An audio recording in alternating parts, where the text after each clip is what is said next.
years ago, a holiday called Decoration Day was founded. Originally meant to heal the divisions following the Civil War, it grew into the Memorial Day we know today. And true to its spirit, it survived despite our continuing differences.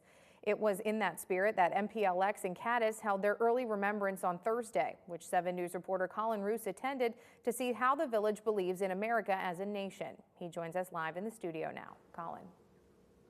Catherine, common values among Americans may seem like they're harder to find than ever, but respect for veterans and their service can still bridge an often impassable partisan divide. It's important to remember that as Memorial Day approaches, and it wasn't far from speakers' minds at the MPLX Remembrance, who say America is the last best hope for mankind. On one hand, it's the start of summer and a day when the pools open. On the other, it's a solemn day to consider the millions who gave everything for the idea of the United States. For most of us, Memorial Day serves both roles, but it was the latter that took priority at the MPLX Remembrance and Celebration. Speakers from high school students to state officials took the platform at the Cadiz business to lead the crowd in prayer, song, and reflection.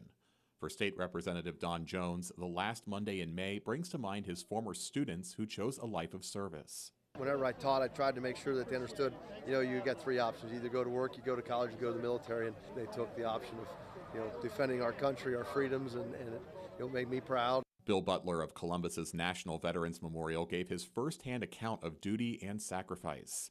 He says that for vets, the death of a comrade isn't just about losing a friend, it's often about losing someone that you're responsible for. In the Bible, Book John, chapter 15, verse 13 says, "Greater love hath no man than this, that a man lay down his life for his friends."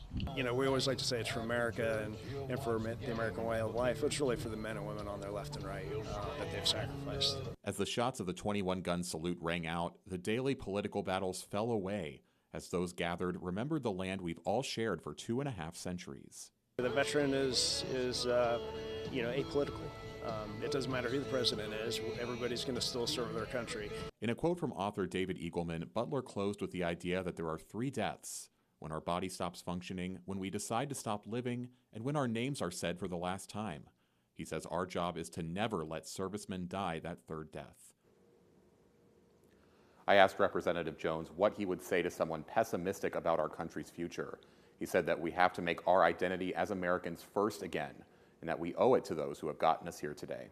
Live in the 7 News studio, I'm Colin Roos, working for you.